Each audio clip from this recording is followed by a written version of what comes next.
behalf of my co-hosts Isaac Simpson and Maria Perry, I'd like to welcome you to this episode of Short on Shorts. Our special guest reviewer this week is Hilary Barraford, a writer, producer, and actor who has appeared on United States of Terra and in John Sayles' 2013 film Go for Sisters. And today, we're reviewing Color TV No Vacancy, directed by Daniel Brown. Make sure to check it out before watching our review. The link is in the description below. Enjoy the movie and our review.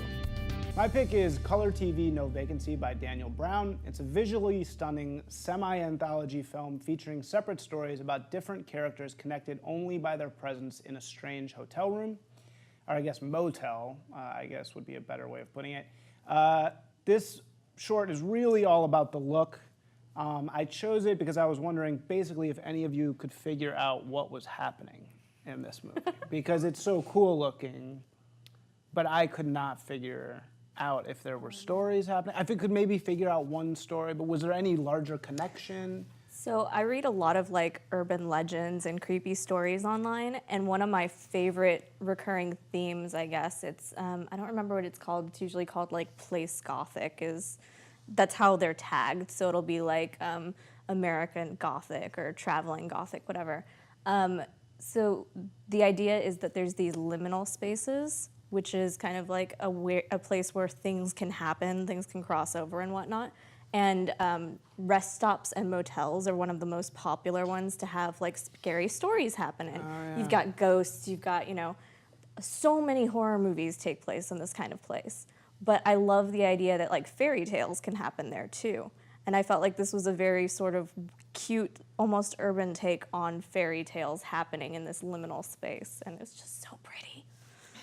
I'm really a big fan of how pretty it was, and also just how weird it was. And I didn't even care if there wasn't, I feel like there was enough sort of the stories kind of intermeshed a little bit, and there was like weird symbology. I don't know, I was really into it. I don't know if I need to know what the story is. Yeah, the liminal space is interesting. Also trains, a lot of funny things happen on trains. Yeah, there's a lot of like traveling stories for that sort of thing, and motels work into that. The filmmaker said this was based on a dream. Yeah, that makes sense. That's a crazy dream. And at least that's what I read, or that's what I recall reading. And I guess that's fine.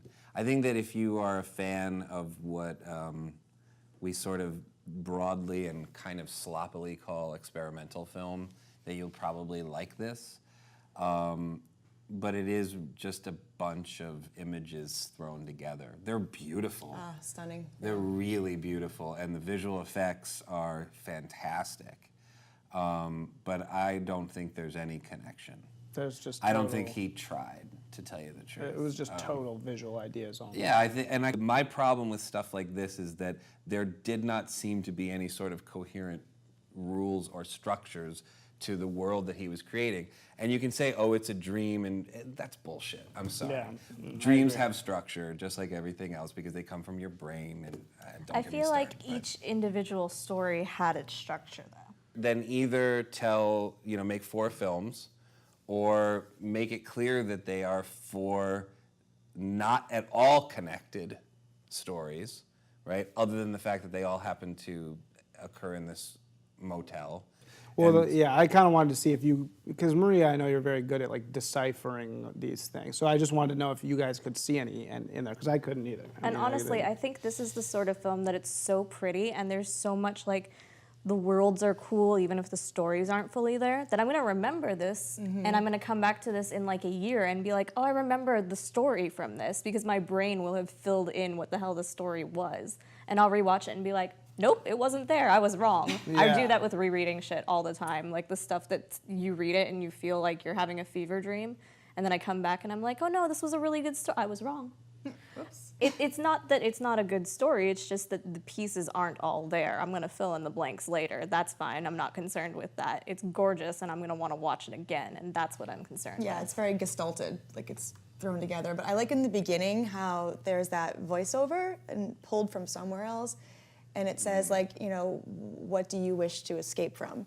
And to me, that set the tone for the whole thing, and then you have all these people who are escaping in different ways. And I had like a weird moment towards the end where I was like you guys, I'm stunned by the visuals, I'm trying to follow it, I'm trying to figure out what's going on.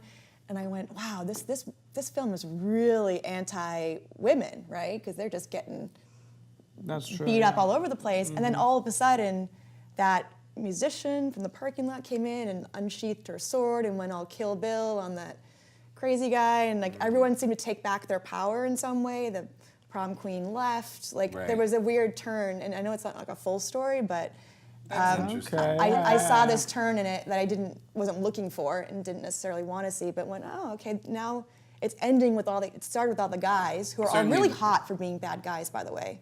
They're all like evil and they're all very good looking. But by the end, it was just the women.